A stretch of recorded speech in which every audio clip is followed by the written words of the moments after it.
દેવે અમને અહીંયા અર્જન્ટ બોલાવ્યા. શું કામ છે? હાલો તો દેવને પૂછવી. હે શું કામ હતું? આ બે બાજા ને તે અમને બોલાવ્યા.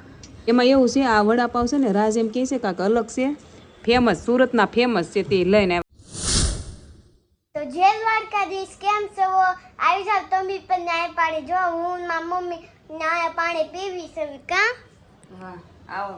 નારિયેળ પાણી પીવું હોય તો નાનું એવું ઝીનું લઈ આવી છે, પણ આખું ભરેલું છે. હા કા મને હું બધું કામ કરીને નવરી થઈને તો તરસ લાગી જ થી. નારિયેળ પાણી વાળો આવ્યો, ઝીનું એ ઊભો રાખ્યો. મને કે મમ્મી લાય પૈસા, ઈ કે હું લઈ આવું. ઈ કે તો મેં કીધું હા જા લઈએ. તરસ મને બહુ લાગી છે કામ કરીને, આ ગરમી જેવું છે. કા નકર બેહાડી તાપવાના હોય એવો જ.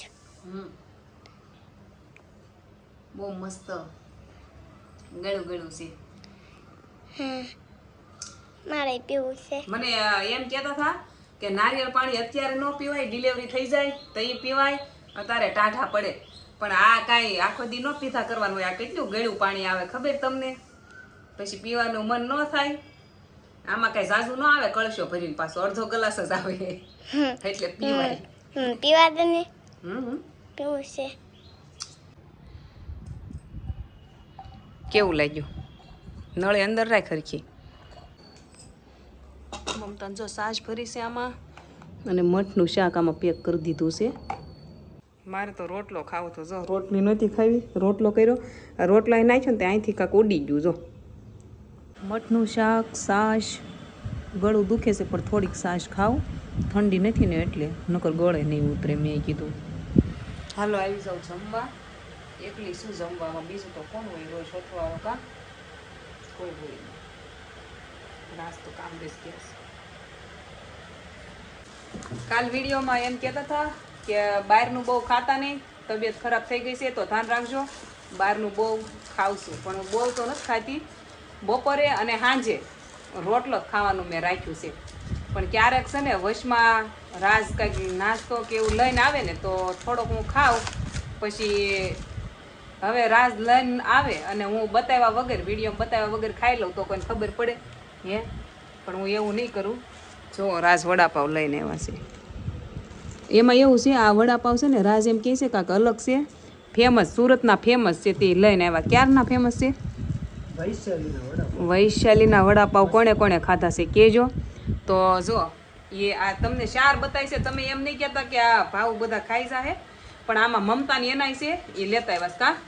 એ કે બાજુમાં રહેવા આવ્યા ને એટલે કાંઈ મૂકીને ખાતા નથી, એટલે બે વડાપાવ એના છે, એક ઝીનુનું છે અને એક વજુ એ મારું રાજનું અડધું અડધું કા? એવું કરવું કે હે? હા છોકરા હોય કે ને એટલે છોકરાને મૂકીને શું કે ખવાય નહીં. હમણાં એને લેવા જવાનો ટાઈમ થાય એટલે રોજ મમતા લેવા જાય, મૂકવા જાય, તે એટલું તો મારે કામ હળવું રહે કે નહીં. તે જો નાસ્તો લેતા આવ્યા છે હારો હાર. જે આમ તો રોજ ખાતા હોય ને ઘરે, એ આમ બે અહીંથી અહીંયા ટ્રાન્સફર કર્યા જ કરવી. આમનામ એકાબીજાને કોઈને મૂકીને ન ખાવી, છોકરાને મૂકીને શું ખાઈ લેવું એમ થાય. તો હાલો કાંઈ નહીં, થોડુંક ખાઈશ, વધારે નહીં ખાવ. તમે ના પાડી છે કાલ બહારનું બહુ ન ખવાય, સાચી વાત છે. પણ આવું રાજ લાવે ને કેટલી મસ્ત સુગંધ આવે છે વડાપાવની. તો થોડુંક ખાઈ લઉં. રાજ એમ કહે છે ફેમસ છે અને કંઈક બટરવાળા છે એટલે. દેવની રૂમે આવ્યા. દેવે અમને અહીંયા અર્જન્ટ બોલાવ્યા. શું કામ છે? હાલો તો દેવને પૂછવી. હે શું કામ હતું? હે હે હા આ બે બાજા ને તે અમને બોલાવ્યા. હે ઓહો હો, કામના ઢગલા, કામના ઢગલા. આ કે આવો ઘાય ઘા, અમને છું એકાબીજાને હાવણી ઠોકી પેલા પોગી જાય. આ કોને? દેવને અડાડવાનું, અડાડી જ દે. આ નાનો હતો તે બહુ બટકા ફરી ગયો, અડાડી જ દે. એને ભૂલ કરી, અમે બે તો તાર બાજુ સેવી. હું રાજ તો મમતા બાજુ સેવી. દેવનો હવે વીમો કોઈ છે બીજા તો બોલાય લે ફોન કરીને. કોનો વાક છે? મમતાનો વાક હોય. એવું કાંઈ નહોતું. રાજ ઘરે આવ્યા તે એની ગાડી નીચે પડી હોય, ત્યાં ભાઈ ભાળી ગયા. તે આને કે હાલ માવો ખાવા એમ, તે આ કે હાલ તો આપણે બે જ આવી. તે અમે બે આવ્યા, બોલો એમ છે. બીજું કાંઈ છે નહીં. હા એ સાંજ તને બીવરાવા ઈ ભાઈ ગાડી ફાળી જાય હેઠે. હા આવ્યો એટલે ગાડી ફાળી ગયો ને અડાડ દે એમ ઊનું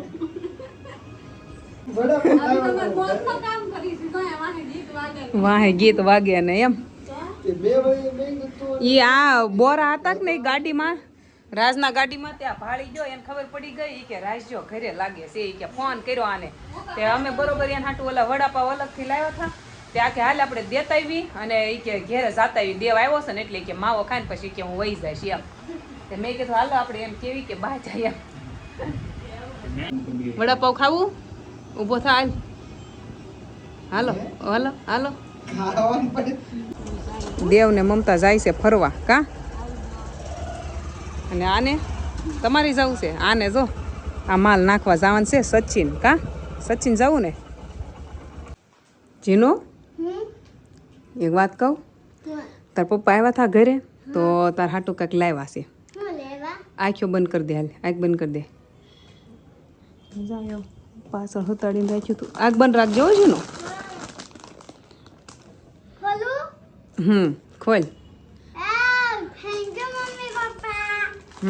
થેન્ક યુ મમ્મી પપ્પા. જો વરસાદ શરૂ થયો ઝરમર ઝરમર જો જાય બાજુમાં ખાટલો નાખીને ગોતીએ શું સારું લાગે આમ ઠંડુ ઠંડુ લાગ્યા કરે ને ગામડા જેવું લાગે. આપણે ગામડે કેમ વરસાદ આવે તરત ખબર પડે અમુક ફ્લેટમાં ને એમ રહી ને તો વરસાદ આવે ને તો ખબર ન પડે પણ અહીં વાંધો નથી આવતો વરસાદ આવે તરત આપણે બહાર દેખાય. આ છે ને અમારું ફળિયું લાગે અમને બધું જો મજા જ આવ્યા કરે. મમતા શાક લેવા ગયા હતા સોળી ને ટમેટા મેં મગાવ્યા હતા લેતા આવ્યા. તમારા હાટું શું શાક લાવ્યા? એ કે હું એકાદા બે શાક લેતા આવું. મેં કીધું લેતા આવજો ને મેં કીધું મારે જાવું નહીં અને કામ થઈ જાય તે હવે પાછા એને રાંધવાની વાર છે તે મને કે મારે ઘડીક બેહવું છે તમારે વાતો કરું હવાઈન કરું તે કે હાલો બે વાતો કરતા કરતા સોળી ફોલાઈ દઉં. કે મેં કીધું કેવું સારું બોલો આ લેતા તો આવે ફોલાવે હોતન. હા મને ઘણા કહેતા હોય મમતા છે તમારી બાજુમાં તે સારું પડે. સારું નહીં બહુ સારું પડે મારે તો. મારે કોઈ વસ્તુ લેવા નીચે ન જવું પડે. જો જે મગાવું એ જાતા હોય તો સારું આ લેતા આવે એટલે ઉપાધિ ન રહે. સારું તો પડે હગા બાજુમાં રહીને તો સારું પડે. હા આજ હું પહેલી વાર રોટલી બનાવું છું અને તાવડીમાં. હું ઓલેમાં જ બનાવું રોટલી છે ને હંમેશા મારે આમાં બનાવવાની હોય.